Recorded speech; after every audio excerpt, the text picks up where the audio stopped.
In my own process of this spiritual work and growth, I have come to see that I will often have feelings of agitation or aggravation or judgment or whatever comes up really quickly, and I can't quite put my finger on it. And I always know that if a feeling comes up like you're describing, like, why am I aggravating listening to her? Even though intellectually I kind of understand this is true, I know that there is a really deep,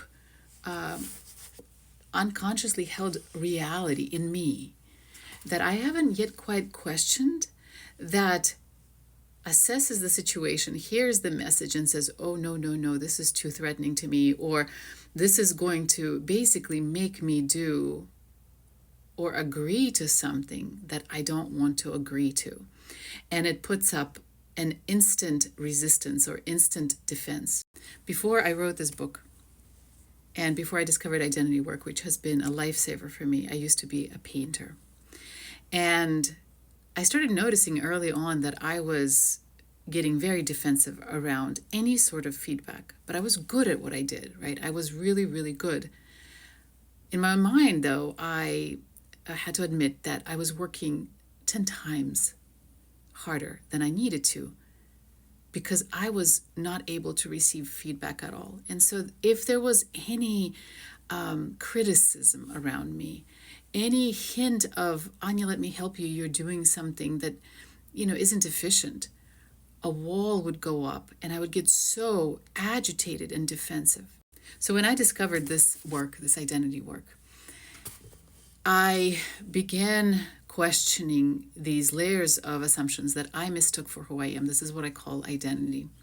And I realized that in my inner world, my personal identity was such that other people's word had such power that if anyone presented any version of reality about me or about anything, I had to accept it. Otherwise, there would be consequences. Otherwise, I would lose love. Otherwise, I would be kicked out of the village. All of that was unconscious. All of that showed up in the second that I would hear criticism as defensiveness. But when I dug deeply, I saw that it was really about me believing that they have all the power. And I had to keep my defenses on such high alert as to allow myself space to be who I am. The only way to be whole and complete and thrive in this world is not to let anyone in it, because they have the power. When I saw that it was a made-up belief and I released it, just like I guide people here in the book.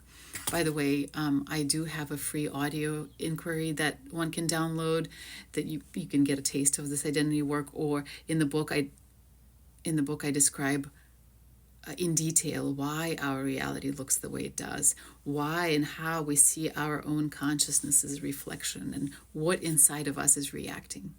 So in terms of people who hurt you, or how you said it, let hurt you and abuse you in the past,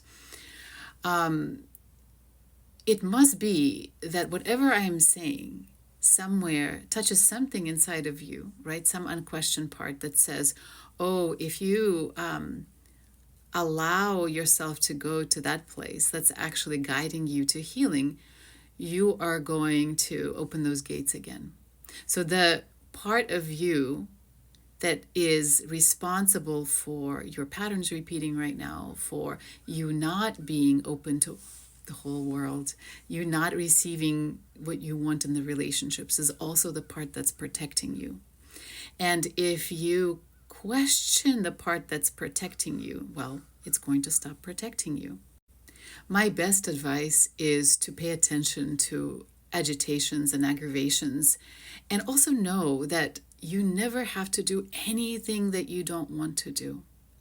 That you could take the process of self-inquiry, if you are going to go that route, very, very slowly, and you can always say no.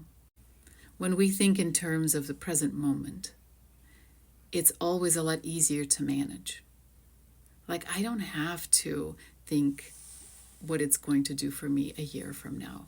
I'm only right now in this interaction with this one person. Do I want to say yes to them or no? And why is it if I want to say no, I feel like I have to say yes? And then I'm telling you, I can't go anywhere without this process. And then question, okay, so what is it in me? What is it that I believe will happen to me if I don't follow my own intuition? If I don't agree to what I don't want to agree to?